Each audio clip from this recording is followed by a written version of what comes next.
الحمد لله رب العالمين، والصلاة والسلام على أشرف الأنبياء والمرسلين نبينا محمد وعلى آله وصحبه أجمعين. أما بعد، زمن ده إمام أعظم، زمن ده سترگو تور، او زمن ده آغا مشر، آغا امام چی زمنگا بچی، زمنگا مال، زمنگا وینا، زمنگ سر، زمنگ دنیا، هر سب آغا قربان دی محمد بن عبدالله صلی اللہ علیہ وسلم. داغا بارکی خبر روانی وی، دا پیغمبر صلی اللہ علیہ وسلم احوال، صفات، اخلاق، د دې د زده کولو دپاره د درسونو دا مبارکه سلسله وه. شروع موږ د دې نه کړې وه چې محبوبات د پیغمبر صلی الله علیه وسلم، ما یحبه النبي صلی الله علیه وسلم، هغه څه چې د پیغمبر صلی الله علیه وسلم خوښ دي.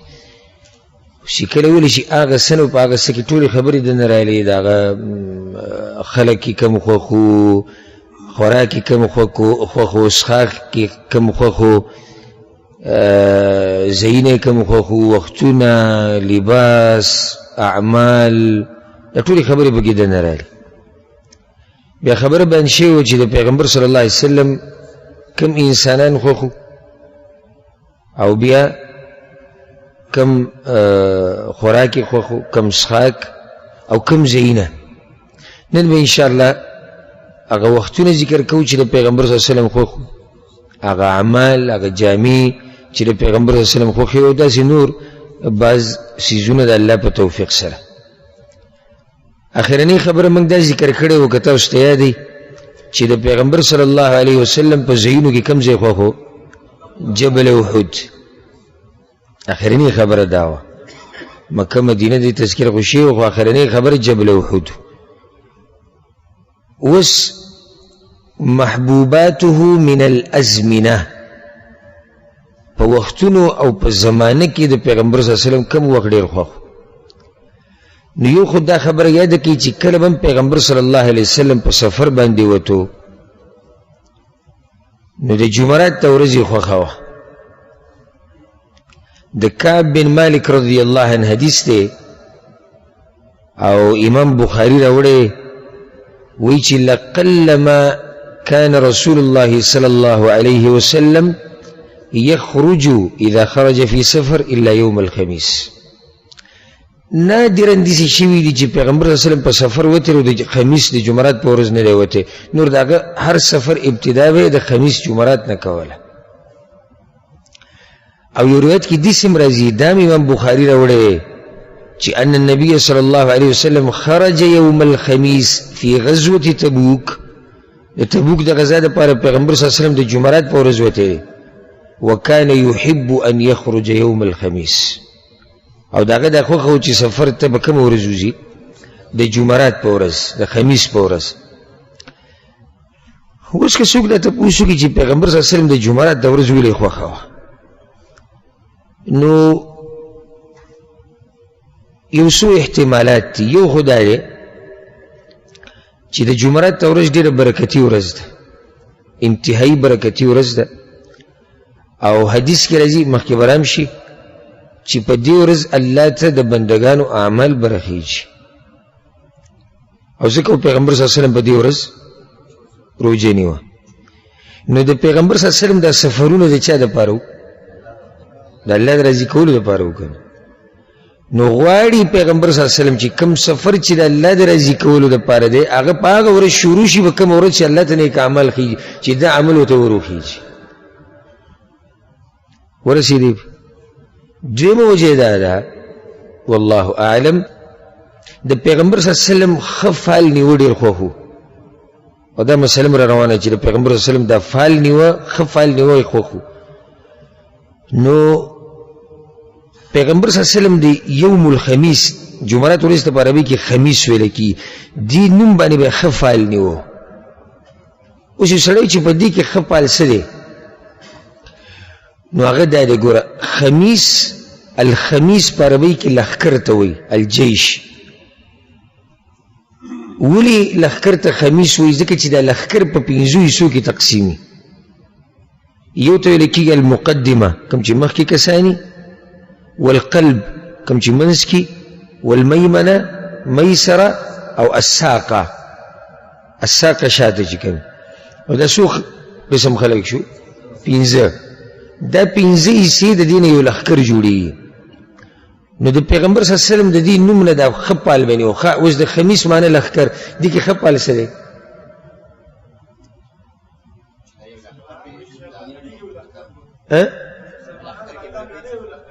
دا لښکر چې کوم روان دی چې الله حفاظت وکړي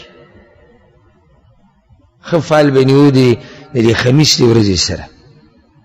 یا د نوم سره نو دا دوه احتمالات واضح دي چې د پیغمبر صلی الله علیه وسلم ولې د جمعرات ورځ خوښه او د سفر دپاره یو دا خبره یاده کوي چې د پیغمبر صلی الله علیه وسلم خو دا ورځ خوښه وه د سفر دپاره خو ګوره لازم نه ده چې د پیغمبر صلی الله علیه وسلم ټولې سفرې د جمعرات په ورځ شروع شوي دي کله ناکله په نورو ورځو هم شروع کړي دي د څه وجې د لاسه خو غالبا د پیغمبر صلی الله علیه وسلم سفرونه به کله شروع کېدو د خمیس په ورځ او په نورو ورځو کې هم وتلی کله ناکله لکه د حجة الوداع خبره نږدې تېره شوې وه هغې ته ربطې په ورځ وتی نور بعض ځایونو کې هم په نورو ورځو وتی الغرض د پیغمبر صلی الله علیه وسلم په زمانو کې په وختونو کې یو وخت خو کم یو د جمعرات ورځ دلته ته دا خبره ذکر کم لکه اخري شپه کې عبادت کول او د قیمتي وختونو کې دعاګانې غوښته دا ټولې خبرې د پیغمبر صلی الله علیه وسلم د ذهنه خوښ وو خو ګوره دا درته زه ووایم چې زه په دې ځای کې هغه خبره به تاسو ته ذکر کوم چې حدیث کې داسې راغلي چې د پیغمبر صلی الله علیه وسلم خوښ وو دا خوښ ټکی به په حدیث کې تاسو ته ښایو نو که چېرته بعض وختونه پاتې شي نو د هغې دا مطلب نه دی چې د پیغمبر صلی الله علیه وسلم نه و خوښ په دې ځان پوه کوئ داسې نه چې یو سړی دا وي چې پلانی وخت دې ذکر نه کوو قیمتي وخت دی پلانی وخت دې ذکر نه کوو قیمتي دی صحیح د حدیثونو کې د هغه وختونو فضایل او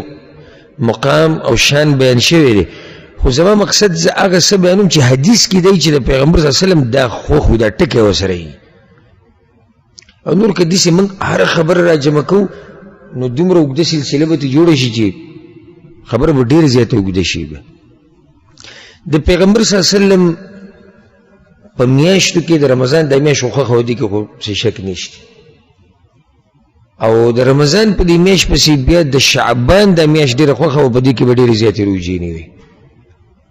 او ځکه حدیث کې راځي عایشه رضی الله عنها وایي امام نسایي دا حدیث راوړی ما تاسو ته زه په حدیث کې دا ټکی تاسو ته ښیم چې د پیغمبر صلی الله علیه وسلم خوښ و وی کان احب الشهور الى رسول الله صلی الله علیه وسلم ان یصومه شعبان د پیغمبر صلی الله علیه وسلم په میاشتو کې د روجو دپاره فرضي میاشت خو پرېږده او فرض روجې دي مسله د کومو روجو ده نفلي د پیغمبر صلی الله علیه وسلم د نفلي روجو دپاره په میاشتو کې خوښه میاشت کومه وه شعبان بل کان یصله برمضان کله کله پیغمبر صلی الله علیه وسلم دومره روجې د شعبان ونیوي چې د رمضان سره به یو ځای کړي یعنی روجی به نیوی رمضان به شروع شو شعبان د میاشت د رمضان نه مخکې راځي او دا افسوس خبره ده چې موږ ته زموږ اسلامي میاشتې هغه نه دي معلوم ډېرو لږو مسلمانانو ته معلومي او نور ټوله قصه جنوري فبروري او سپټمبر او اکتوبر کې ده نو دغه تاریخ چې هغه عیسایي تاریخ دی هغه زموږ تاریخ نه دی یو خو یو معامله پې ستا روانه ده یو ځای کې مجبوري ده او جدا مسله ده خو زموږ تاریخ هغه هجري تاریخ دی دا زموږ د مسلمانانو تاریخ دی په دې فخر کوئ دا استعمالوئ په ګړۍ کې په کلنډر کې اسلامي تاریخ دا زموږ تاریخ دی هغه تاریخ دی چې د پیغمبر صلی الله علیه وسلم د هجرت سره تړلی شوی دی موږ نښتي یو د د عیسایانو په تاریخ پورې هغه خپل یعنی ډېر د افسوس خبره ده چې هغه عزتمند دین هغه قدرمند دین هغه د بس خلک پرېږدي او د اغیارو او د پردو په لار روان شي چې د هغې د لاسه ذلیله شي او دا درته په اول او په آخره کې وایم که ته دا وایې چې زه عزتمن یم او زه په دنیا کې خلک یادوي چې بهی مسلمانان یو قوم دی او دشمن تیریږي دا ګوره ستاسې کمال نه دی عمر بن خطاب وی نحن قوم اعزنا الله بالاسلام منگل چې الله کم عزت را کړی دا ګوره څه د لاسه دی دا د اسلام د لاسه دی ګوره بل سوچ کې پرې نه وځي یو پښتن دی مسلمان دی سم خیال دی نو څه دی عزتمند دی که نه دی همدغه پښتن نه اسلام لري که هیڅوک نه هغه پښتن هغه جیداد هغه طاقت هر څه دي اسلام چې لري که لا شی لا شی خو پېژنې که نه هیڅ شی نه دی یو کمزور انسان یو بدرنگ انسان یو کمزوری نسل والا انسان یا کمزوری قوم والا انسان او د بدن نه کمزوره د مال نه کمزوره او دیندار دی مسلمان دی څه دی عزتمند دی بلال رضی اللہ اللہ اکبر پیغمبر صلی اللہ علیہ وسلم توی بلالا جنت تلو مستا د قدمونو او د پیزارو کشاره مې هلته واورېدو بلال د حبشي دی د قوم نه کمزوری د شکل نه ښایسته نه دی ګورې ابو لهب ابو جهل ښه ښایسته خلک ښه مخوریز خلک ښه مالداره ښه جیدادونو والا او داسې مشران نه دي چې صرف په خپل علاقه کې دي بلکې په دې ملکونو کې او په علاقو کې د هغوی نوم چې دا د مکې مشران دي قریش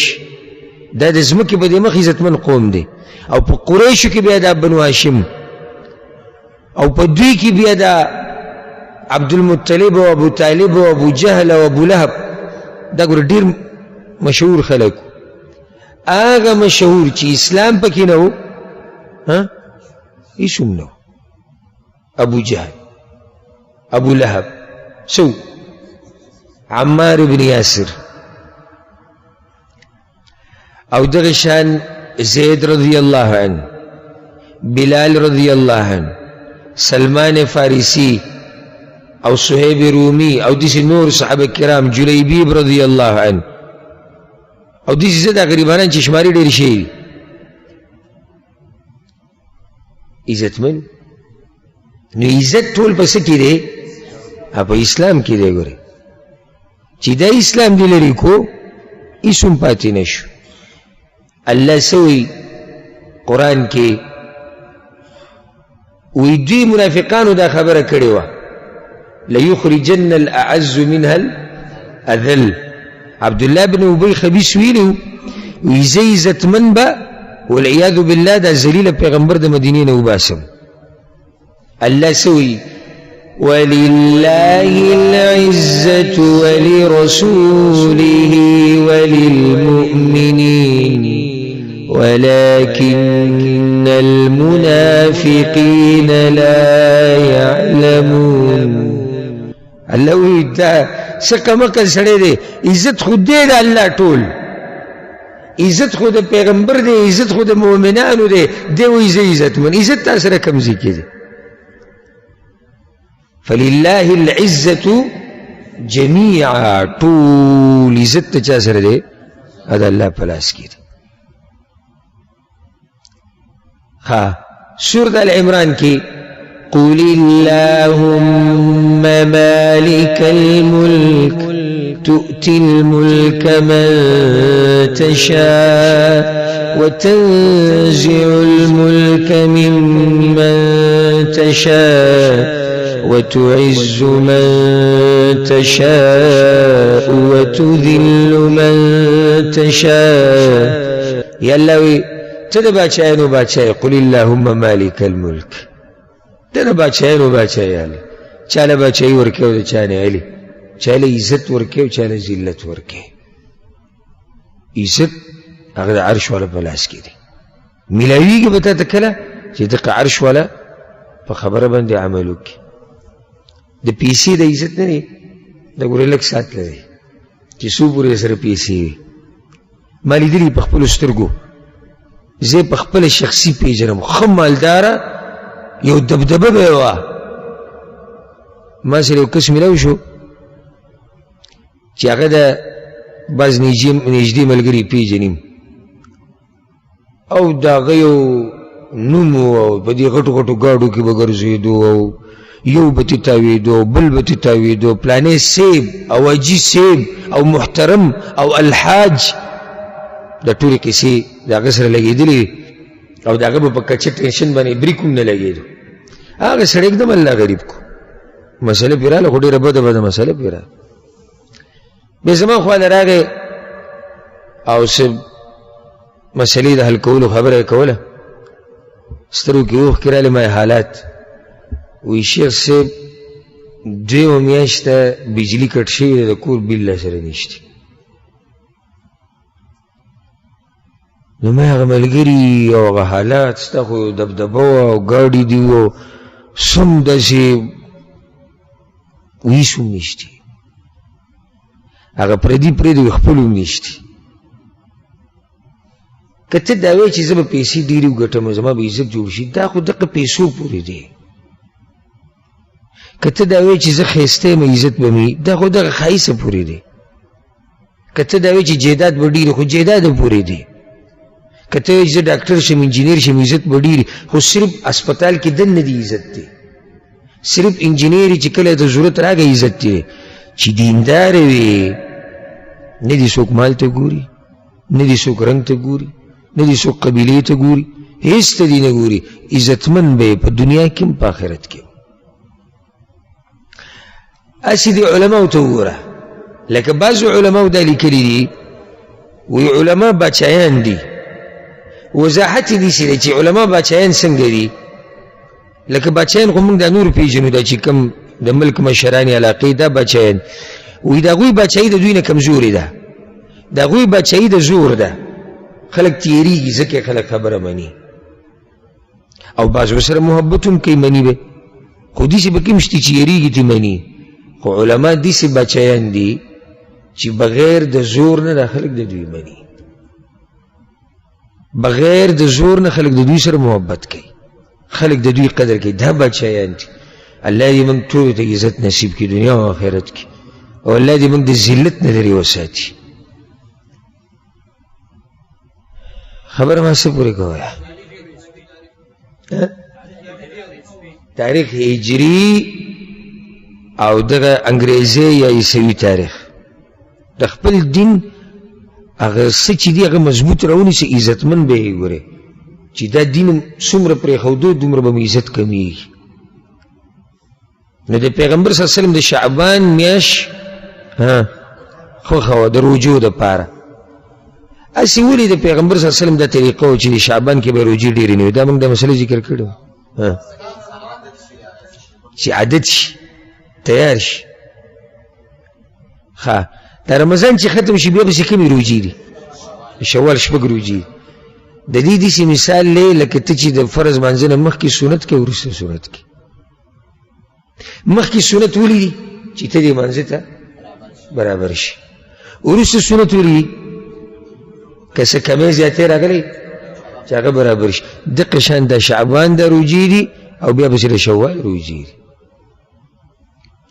د پیغمبر صلی الله علیه وسلم په کپړو کې او په رنګونو کې څه خوښ دا خبره یاده کړئ چې د پیغمبر صلی الله علیه وسلم قمیص خوښ القمیص په عربۍ کې ورته قمیص وایي او پښتانه ورته څه وایي کمیس کاف ته کاف وایي د پیغمبر صلی الله علیه وسلم کمیس خوښ د لباس دغه ډېر خوښ او حدیث کې راځي د ام سلمه رضی الله عنها روایت دی او دا حدیث امام ابو داود امام ترمذی امام ابن ماجه راوړی او سندن صحیح ده الحمدلله ویچی کان احب الثياب الى النبي صلی الله علیه وسلم القمیص پا کپڑو کی دا پیغمبر صلی اللہ علیہ وسلم خوخی کپڑی اگر کمیس کمیس ستوئی چی داغی لستونی جیبون پکی دا کمیس تی دا کمیس تعریف تی عربی دیسی تعریف کی یا علماء پا لغت کی چی آغا گندلے شوی لباس الذي له کمان و جیب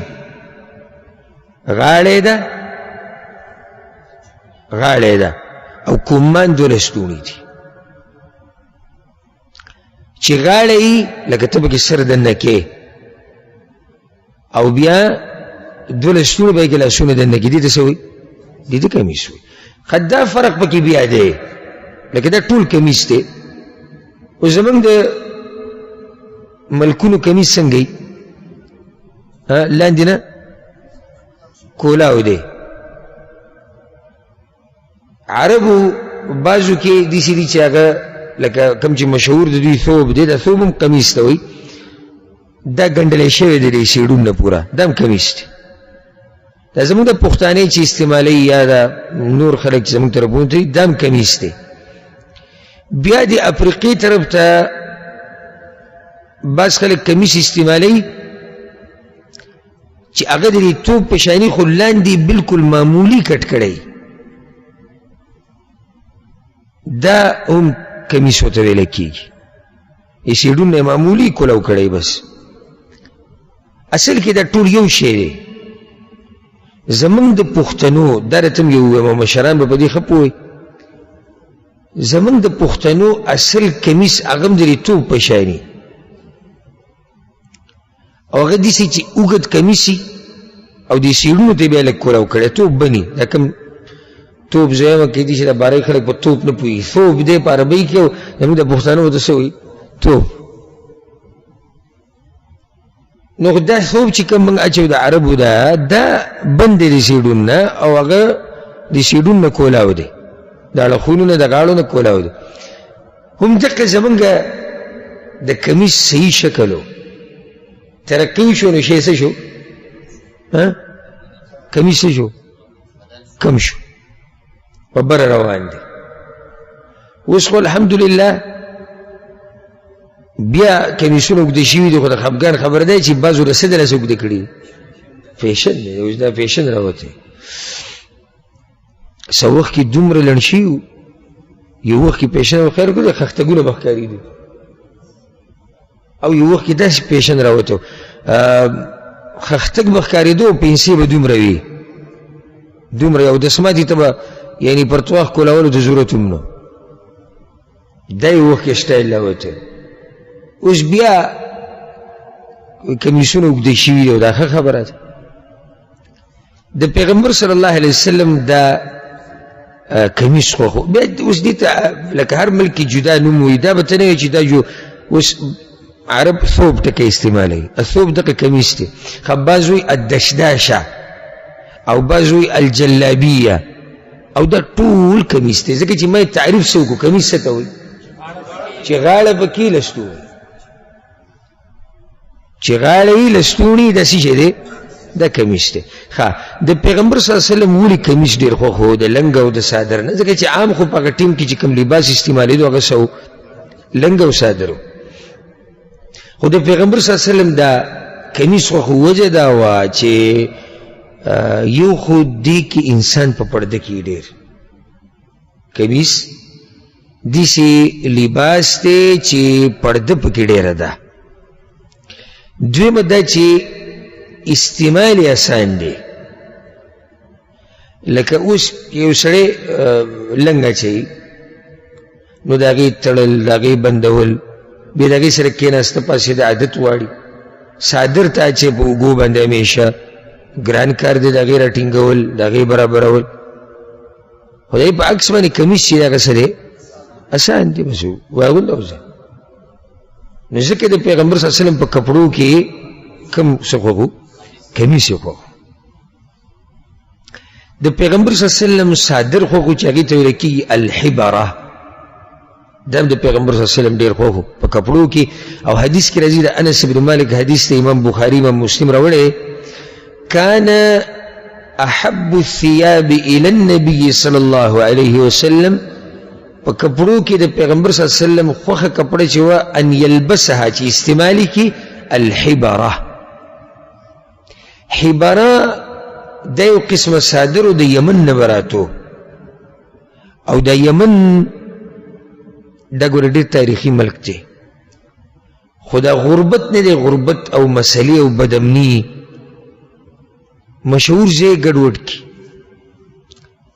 یمن په ملکونو کې تاریخي ملک دی، زرګاو کلونه شاته تاریخ روالی کنه، او په زرهاو کلونه د یمن تذکره وبکی. بیا یمن مشهور په تجارت د پوخانه، او دلیل پس دی بارک الله فیک. بل دلیل پس دی قریش با دو رحلی وی، اوڑی کی با شام تتلو، جیمی کی با یمن تتلو.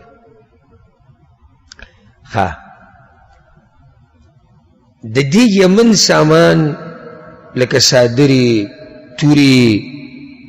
نور داسې سامانونه ډېر په هغه وخت کې مشهور. اوس خو دنیا ترقي وکړه او هر ملک لګیا د څه نه څه تیاري، په هغه وخت کې بس یو څو ځایونه وو چې د هغې به قیمتي سامانونه، یمن پکې د ټول نه مشهور. دا حبره صادر دا به د یمن نه راتو، او په دې کې داسې دا د مالوچو نه جوړ شوی صادر و، او په دې کې او پټې هم وې، نښې به پکې، خو معمولي نښې به پکې وې، ډېرې به پکې نه وې. او د پیغمبر صلی الله علیه وسلم به هغه شی خوښ چې به یې کې به نښې لګې وې، پټې به پکې لګې وې. د دې څه فایدې؟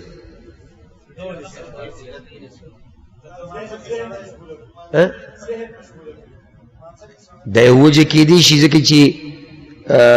کمو کپړو کې چې ډیزاین ډېر وي نو په مونځ دله ګډوډ کوي، دا یو وجه کېدی شي. خو یو ښکلې وجه هغه دا ده عاجزي، زینت به پکې ډېر نه و، او بله دا چې ګنده کېږي زر. د پیغمبر صلی الله علیه وسلم ګوره هغه لباس خوښي چې هغه زر ګنده کېږي، ولې زر زرین ځي. بارک الله فیک. خیال هم دی که نه؟ دا بعض وایي داسې خړ رنګ واچوه، تور چې درې څلور هفتې چلېږي، ککره یې ترې جوړ کړی دی، تریو بیم به ترې رواني، وایي دا شی ښه دی،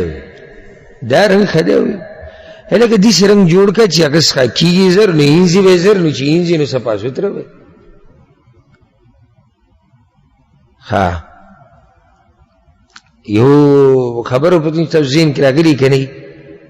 چې عایشه رضی الله عنها وایي، موږ د مشکات په درسونو کې هم ذکر کړی او نورو کې هم او سیرت کې هم، په صحیح بخاري صحیح مسلم کې حدیث دی چې کله پیغمبر صلی الله علیه وسلم وفات شو، سجیه ببرد حبره، مړی چې کله یو انسان نه سوځي نو بیا ورپسې پاس صادر اچي، نو به پیغمبر صلی الله علیه وسلم باندې حبره صادر اچولی شي. دا د پیغمبر صلی الله علیه وسلم په کپړو کې دا کپړه خوښه وه. رنګ د پیغمبر صلی الله علیه وسلم سپین رنګ خوښ، سپینې جامې د پیغمبر صلی الله علیه وسلم خوښ. او حدیث کې راځي، امام ترمذي راوړی، امام ابن ماجه او سندن الحمدلله ښه حدیث دی، صحیح حدیث دی. سمورا ابن جندب وی رضی الله عنه، یا سمورا ابن جندب رضی الله عنه وی پیغمبر صلی الله علیه وسلم دا خبره کړې چې البسوا البیاض، سپینې کپړې استعمالوي، فإنها أطهر وأطيب، دا پاکی دی او مزیداری دی. وکفنوا فیها موتاکم، او په دې کې خپل مړي مخخوئ. ها نو سپینو کپړو کې دوه فائدې دي، څه پاکی دی، مزیداری دی. یو حدیث کې راځي چې فإنها من خیر ثيابکم، ستاسو په کپړو کې خیر والا کپړې هغه دی. دا حدیث امام ابو داود راوړی. فائدې یې ده کوي، وی پاکی دی مزیداری دی. پاکی څنګه دی؟ انزلی کیږي بار بار، نو پاکی دی. تاسو نظر اسی وچرلوی او لیدلی بمی کم سړی چې سپینې کپړې ډېرې استعمالوي دی صحیح دی صفایي دا ښه واضحه خبره کم سړی چې دی ولي چې سپینې کپړې ډېرې استعمالوي دی صفا سوتره ګرځي او دا چې خړو او تورو او دغو کې پروت دي که نه نو کېدی شي او کېدی شي لکه چې موږ دې څه خبرېږو خبرېږو تی نه خبرېږو تی وی مزیدار هم دي څنګه خلک پکې ښکلی ښکاري سړی پکې راښکاره شي راښکاره الله اکبر د پیغمبر صلی الله علیه وسلم څه ناشنا خوښه وه او خصوصا دینداره طبقه عمر بن خطاب رضی الله عنه به وی زه وایم چې عالم په قرآن او په حدیث پوه د د سره د سپینې جامې نه علاوه بله جامه سره استعمالولی نه وی څنګه چې زړه سپین دی چې ظاهره کې هم سپینې چې پاکي پړقېږي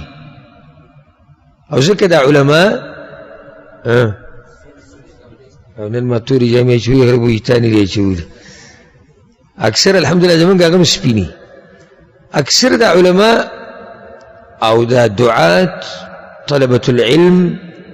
دوی سپینې کپړې استعمالوي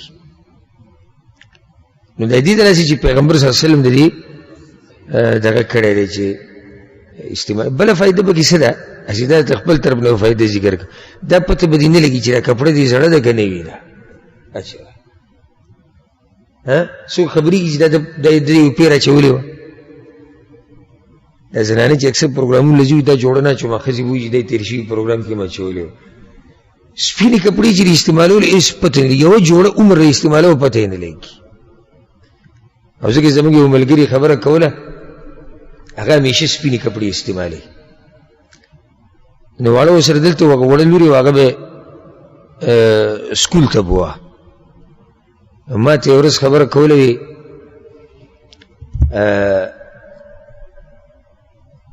وی لور ته چې دی چې ته بلې جنۍ ورسره جنګ کړی دی نو هغې ورته څه خبره کړې به دا ګاډي ته راختلې ده نو وی ډېره خفه ناسته وه لور مې جنۍ ورته جنګ کې څه وي وی ما چې څه چېرې شوي جنۍ را سره جنګ کړی نو ما چې څه چېرې جنګ یې کړی وي چې ستا باره کې راته خبرې کړي وی ما چې څه ویلي وي چې ستا غریب پلار یو جوړه ده ورسره ستا غریب پلار وي هغه ځکه یو جوړه ده بله جوړه ورسره اشتي ده وی زه د خندا شروع شوم ما تا به ته ویلو کې چې هغه د سپینې جامې استعمالوي خو ډېر شوي خو ټولې سپینې وي نو سپینو کپړو کې دا فایده هم ده دا پته یې نه لګي چې دا د مخکې استعمال کړي ده او که نه دي او چېرته فایده دا ده چې پاکي او عجیزي پکې علماو دا فایده لیکلې ده وی پیغمبر صلی الله علیه وسلم د سپینې کپړې ولې استعمالوي په سپینو کپړو کې تکبر نه راځي او دا رنگین نه د رنګونو کې د رنګونو کې کله کله سړی دي چې لږ یعنې زم څوک یم خلک راته ګوري او دغه خو سپینو کپړو کې دا سوچ ذهن ته نه راځي او دا تجربه شوې خبره چې سپینې کپړې دې اچولي که نه نو ستا دې طرف ته سوچ نه ځي چېرې دا خلک به ما ته ګوري زه څه ښکارم خو اوس مثال کې خړ رنګ دې واچو تور دې واچو اودي دې واچو بل رنګ دې استعمال نو ستا به دا ذهن ځي چې خلک ما ته متوجه دي او ما ته ګوري او دا رنګ ناشنا دی او دا داسې او دا داسې نو زړه کې کېدی شي چې څه راشي تکبر راشي والله اعلم پیغمبر صلی الله علیه وسلم ګوره عام حالات خو پرېږده د هجرت سفر څومره ګران سفر دی د مدینې نه د مکې نه مدینې ته او لاره بدله کړې ده هغه لار هم نه کومه چې عامه لار ده او په دې سختو حالاتو کې پیغمبر صلی الله علیه وسلم چې راورسېدو مدینې ته کومې کپړې اچولې سپینې هغه او ابوبکر صدیق دواړو یعنې ته دغه سفرونو ته وګوره په اوښ باندې او په اسونو باندې د هغوی سفرونه او په دغه شړو میدانونو کې او په دې غرونو کې او کپړه کومه وه سپینه بعض وایي سپینه کپړه دا بار وي د ګاډو د لوګي موګي وي تورې وي یو خو وینځې چې توره شوه څه شوه او ښه مزې یې شوې وینځې صفا شو بیا تازه شوه نو سپین رنګ د پیغمبر صلی الله علیه وسلم څه و خوښ په سپین پسې د پیغمبر صلی الله علیه وسلم شین رنگ خوښو، شین رنگ. هغه نور یاران به ډېر خوشحاله شي چې زما دا خبره وجوړه موږ درته وایو که نه. څوک؟ د بریلیان. خو بریلیانو کوم اقسام دي؟ هغه شنو پټکو والا بریلیان، او د شین رنګ سره زموږ څه دشمني نشته. ګوره بعض خلک موږ ته وایي زموږ د قصد تاسو خبره چې دی نه منئ که صحیح مي د چا وي. اوس بریلیانو سره په عقیده کې زموږ دومره اختلاف دی لکه څومره چې د ځمکې او د اسمان په منځ کې، خو د شین رنګ سره زموږ سره اختلاف دی. شین رنګ خو موږ وایو د پیغمبر صلی الله علیه وسلم خو، بلکې دا خو پرې د جنت کې به کوم لباس وي؟ شین لباس وي. خو موږ وایو چې د دې یعنې د شین عبادت نه د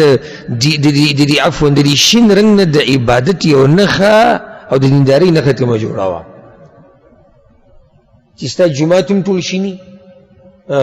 پټکې دې هم شیني، واسکټ دې هم شیني، دا لا پرېږده سکوټر هم شیني. سکوټر هم لیدلی هغه یو بناس دی شین کړی دی، او رکشه هم شنی، او موټر هم شین. دقه مې یو ته رانه مخکې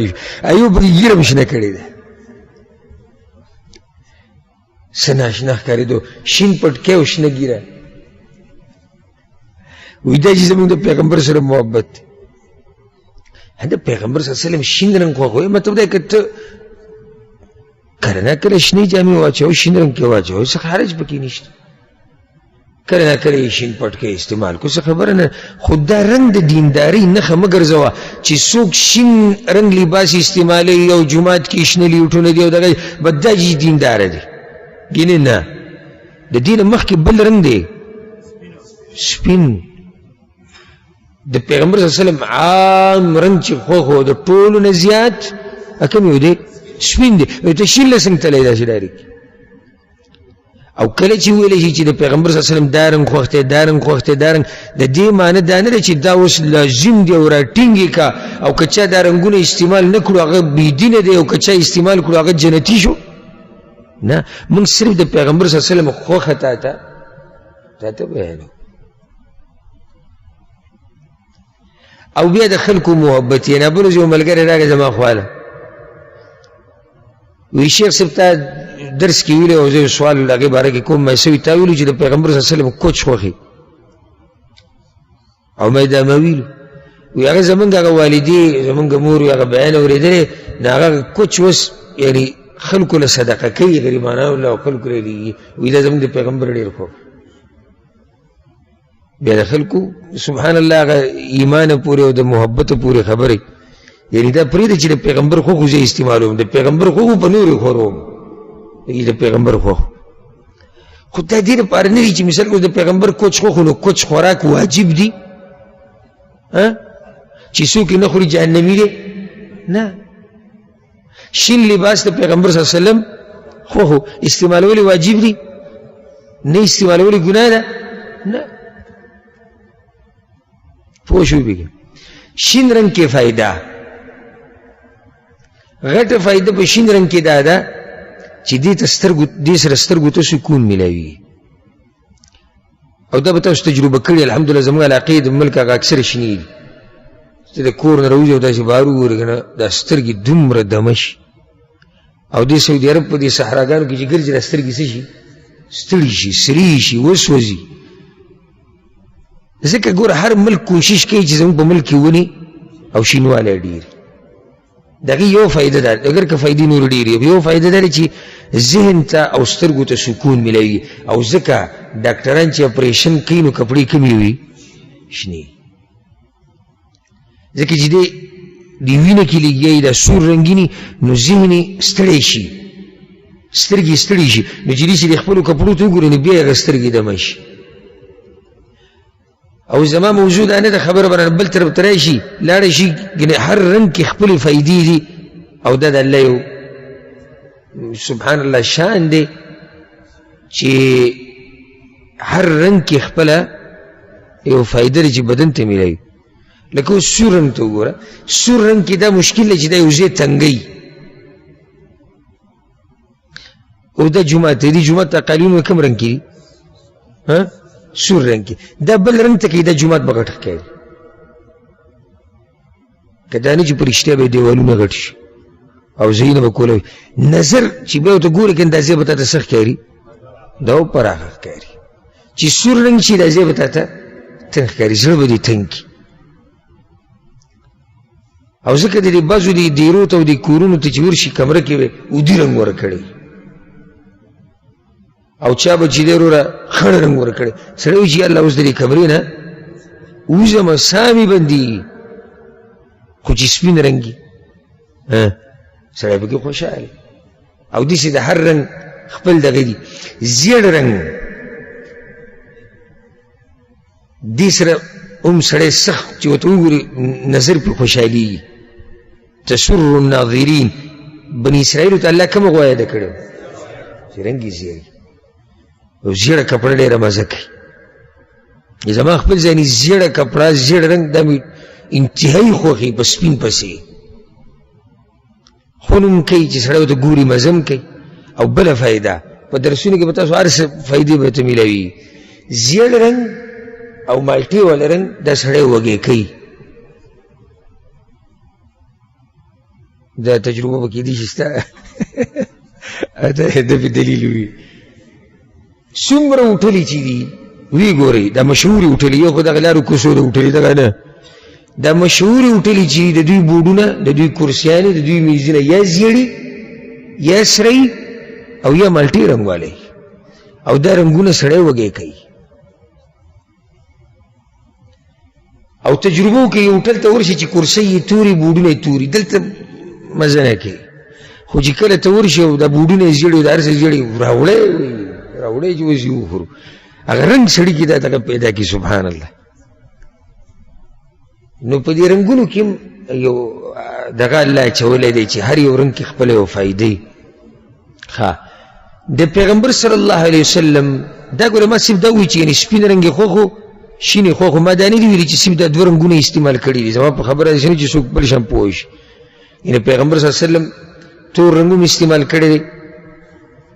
سور رنګ خالص سور نه سور رنګ چې پکې پټي د بل رنګي هغه هم استعمال کړی نو نور رنګونه هم استعمال کړي دي خو خوښ یې سپین رنګو او بیا پسې شین رنګو د دنیا کې چې کوم شیزونه دي په دې کې د پیغمبر صلی الله علیه وسلم خوشبو ډېره خوښه وه الطیب په عربۍ کې ورته څه وایي الطیب خوشبو انس ابن مالک وی پیغمبر صلی الله علیه وسلم دا خبره کړې ده حبب الی من الدنیا زما په دنیا کې څه خوښ دي النساء ښځې له فطرت دی او دا نه د تقوا او نه د دیندارۍ خلاف دی د دې زمونږ په دې ملک کې د صوفیان ډېر دي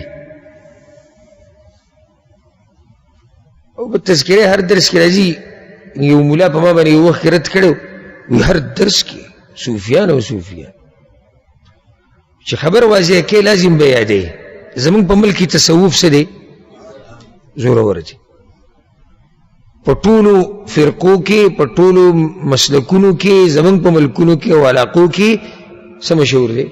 تصوف دا الله هو الله هو الله دا ګډېدو والا او دا دغه خلک دي کشف خوبونه دا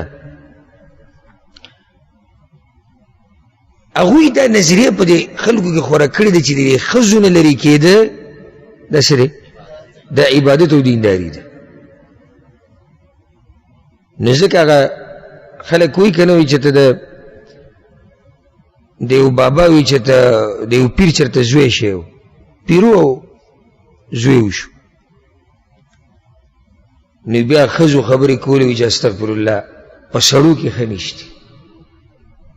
ښه سړي پکې نشته دا ګو دا پیر ته زم زوی وشو یعنې دا یو نظریه ده چې ښه سړی هغه دی چې دی د ښځو نه لري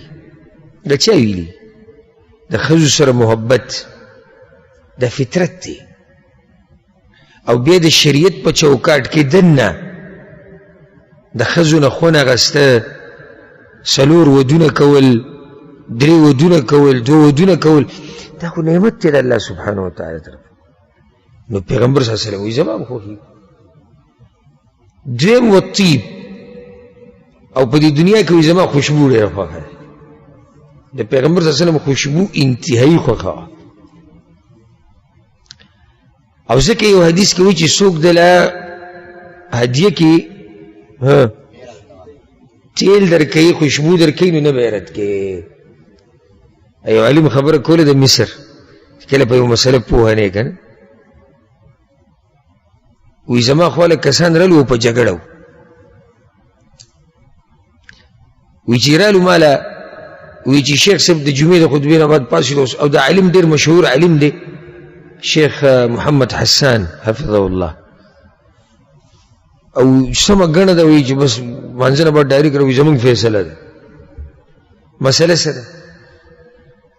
هغه یو خبره شروع کړه چې د ماله روټۍ وکړه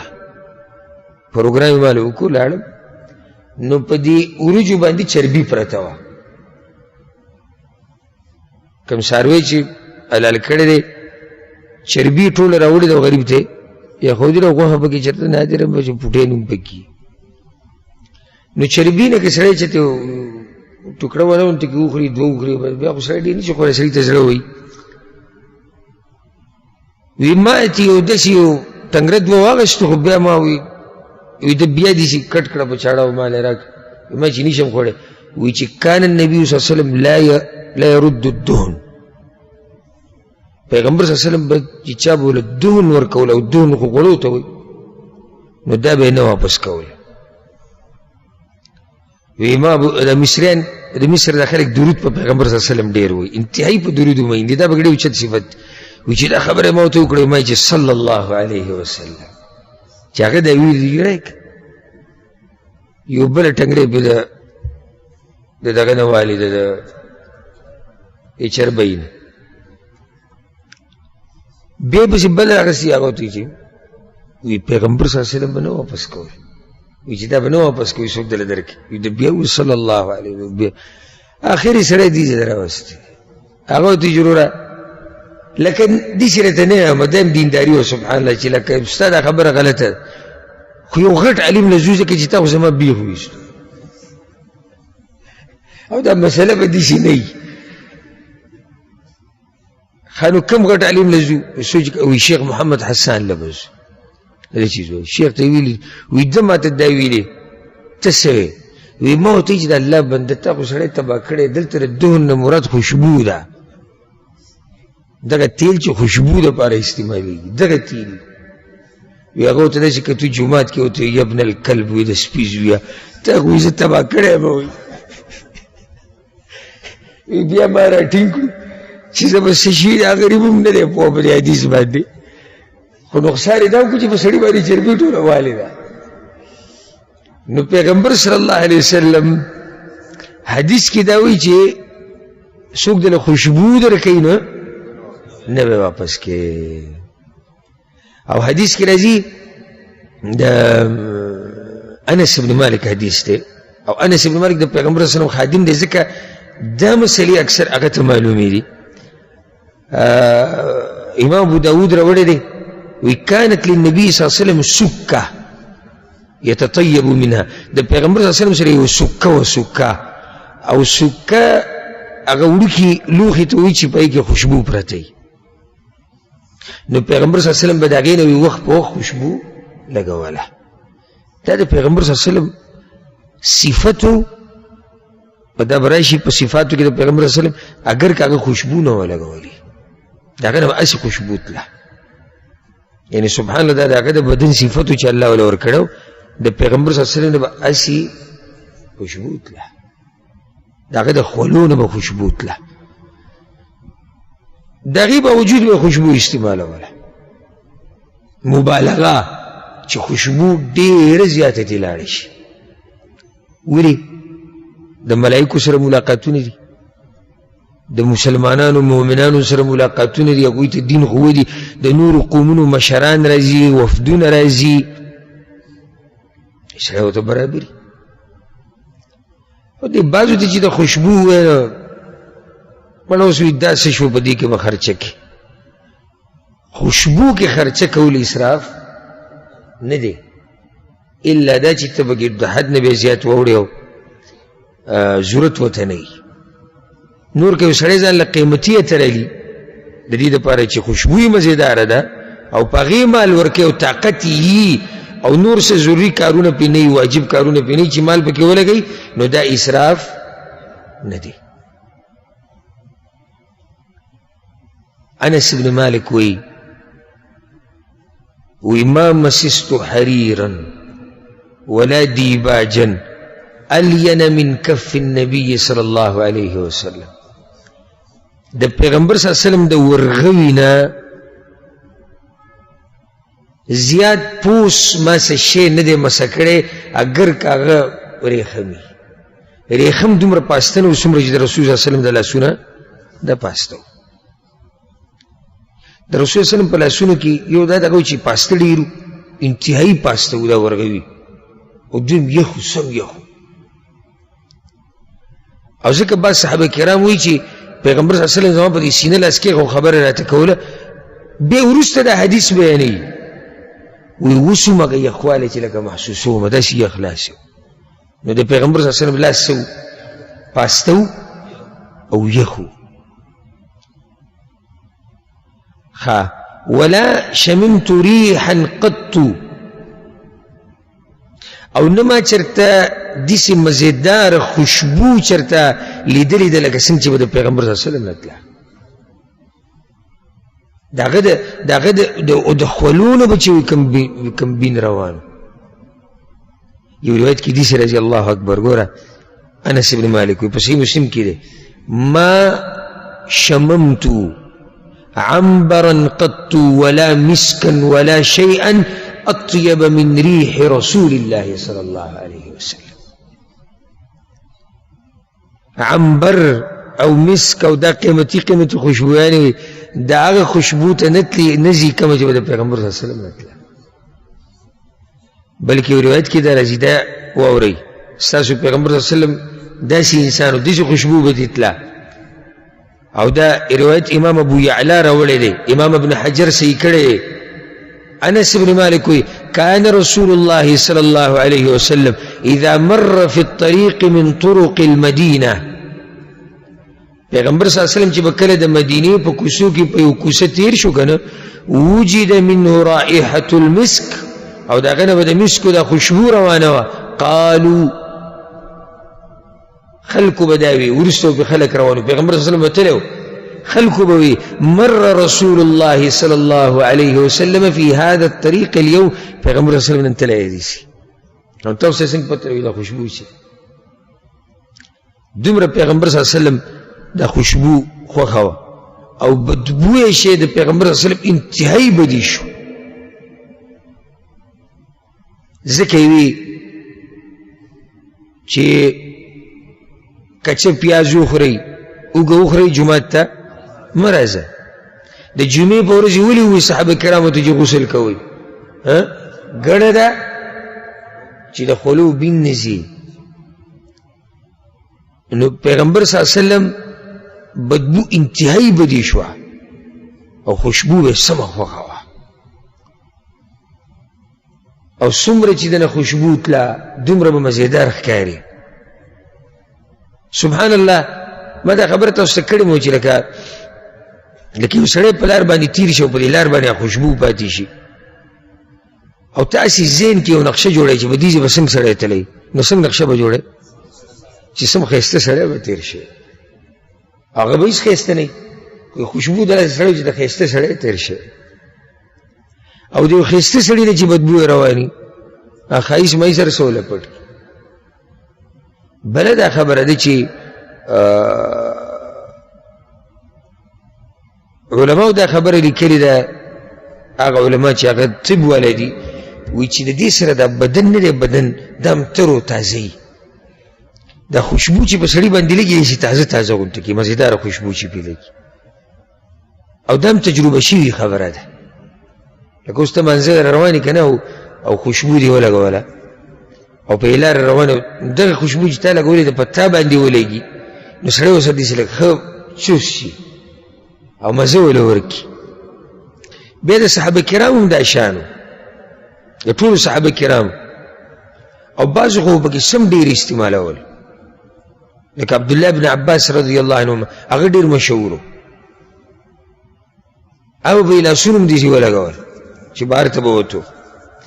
او په ویښتو کې او په بدن او چې په لار باندې به تېر شوی خلکو ته پته وي چې ابن عباس په دې ځای تللی داسې خوشبو به هغه استعمالول نو خوشبو استعمالوي د پیغمبر صلی الله علیه وسلم هم خوښوه صحابه کرامو دغه طریقه او بل دا چې ته به دروند ښکاري او مزیدار به ښکاري خصوصا دینی مجالسو کې منزله چې راځي درس ته کښېني قرآن ته کښېني نو دا یو ادب دی دا یو ادب دی ها د پیغمبر صلی الله علیه وسلم ښه پال خوښو په عربي کې ورته الفعل وایي الفعل او پښتو کې ورته څه وایي پال د پیغمبر صلی الله علیه وسلم بدپالي بدي شوه او بدپالي حرامه ده او ښه پالي خوښ او ځکه حدیث کې راځي چې لا عدوى ولا طیره ويعجبني الفعل الصالح پیغمبر صلی الله علیه وسلم وایي په دین کې دا نشته چې یو بیماري دی بل ته بغیر د الله د اجازت نه ولګي او دا بدپالي نشته بدپالي څه ته وایي یعنی چې ته یو کار کې او څه دې مخې له راشي او ته هغې پورې پال ونیسي چې دا کار اوس نه کېږي او واپس شي دې ته بدپالي وایي او دا په الله باندې بدګماني ده او دا غلط عقیده ده زه وی راوتی وم مجید تلمه کار له خو تور سپی مې مخې ته تېر شو او تلمه خو یو سړي را باندې اواز وکړو تباه شي نو بس ویېرېدو دا سړی بدپالي وکړو چې یاره تباه شي ټکی مې واورېدو داسې نه چې مخکې کار وران شي د پلاني دا بېسیره مخ مې ویسار لیدلی او قارغه اواز او د سپي اواز او سپي او بل دا ټوله بدپالي ده شریعت د دې نه منع کړې ها پیغمبر صلی الله علیه وسلم وایي ښه پال مې خوښ دی صحابه کرام وایي رسول الله ښه پال څه دی وایي الکلمة الحسنه ښایسته خبره څنګه لکه حدیث کې دا راځي امام ترمذي راوړی پیغمبر صلی الله علیه وسلم چې به کله د سکار دپاره ووتو نو دا به یې خوښوله چې څوک اواز وکړي یا راشد یا نجیح دی پورې به ښه پال نیو راشد څه مانا ای کامیابه نو چې چا به اواز وکړي لکه د یو کس نوم دی راشد نوم دی یا راشد پیغمبر صلی الله علیه وسلم ښه پال ونیو چې نوم مطلب دی کامیاب نو انشاءالله الله به موږ له کامیابي راکوي صلح حدیبیه کې څوک راغی اخره کې سهیل ابن عمرو پیغمبر صلی الله علیه وسلم سهیل لاګې خبره به اسانه شي ځکه چې سهل ښه پالې ونیو سهیل راغی مسله اسانېږي وایي ښه پال د دې سره د نفس خوشحاله شي او په الله باندې ښه ګمان دی چې الله به دا کار وکړي نو ښه پال نیوش دي او بد پال نه شریعت منع کړې ده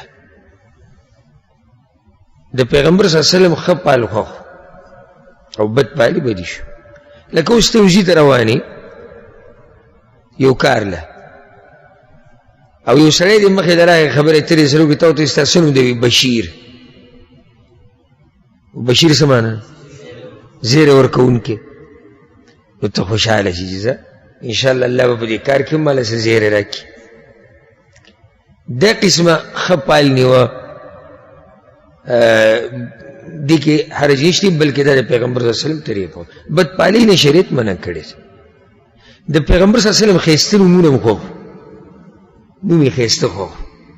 او ځکه بریده رضی الله عنه وایي چې کله به پیغمبر صلی الله علیه وسلم څوک به یې لیږو په یو علاقه به یې مشر کوو نو تپوس به یې ته اول د نوم کوو نوم دې څه دی فاذا اعجبه اسمه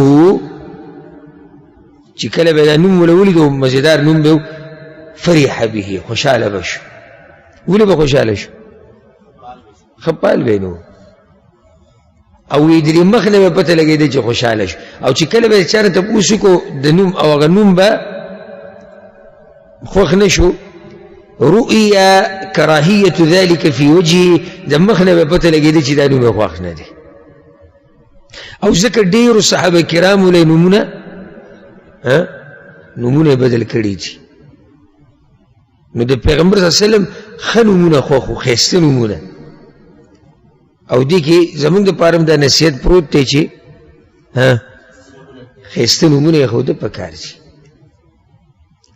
د پیغمبر صلی الله علیه وسلم ښایسته خوبونه نیک خوبونه دا به یې خوښ حدیث کې راځي انس بن مالک حدیث ته امام احمد راوړی کان النبي صلی الله علیه وسلم تعجبه الرؤیا الحسنه د پیغمبر صلی الله علیه وسلم نیک خوبونه خوښ خوب په درې قسمه نورو ځایونو کې موږ دا مسله ذکر کړې ده شیطاني خوب یو چې ته حدیث النفس ورته وایي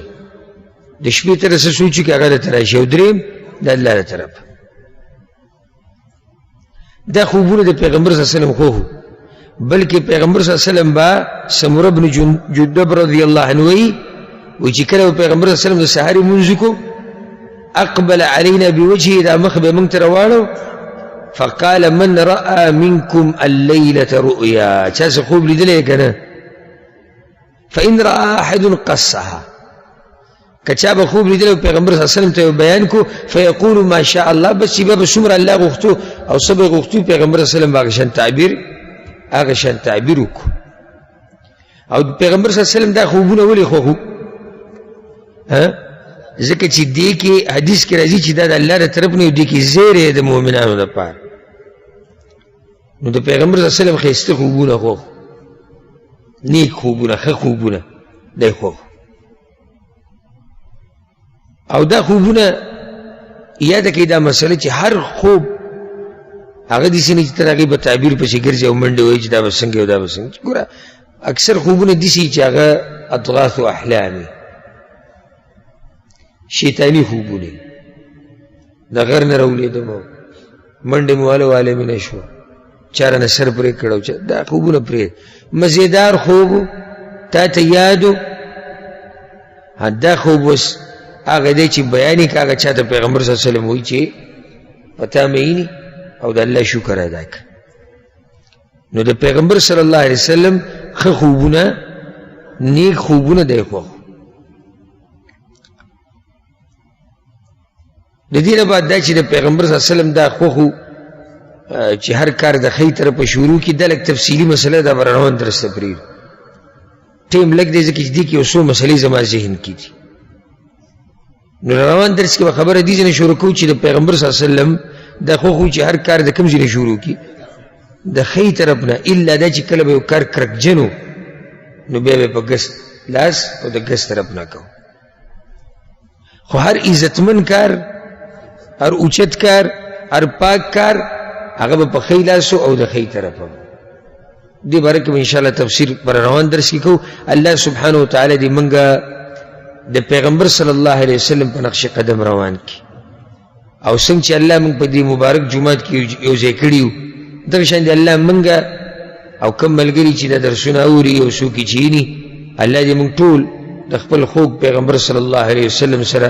په جنت الفردوس کې یو ځای کړي هذا والله أعلم وصلى الله وسلم على نبينا محمد وعلى آله وصحبه أجمعين.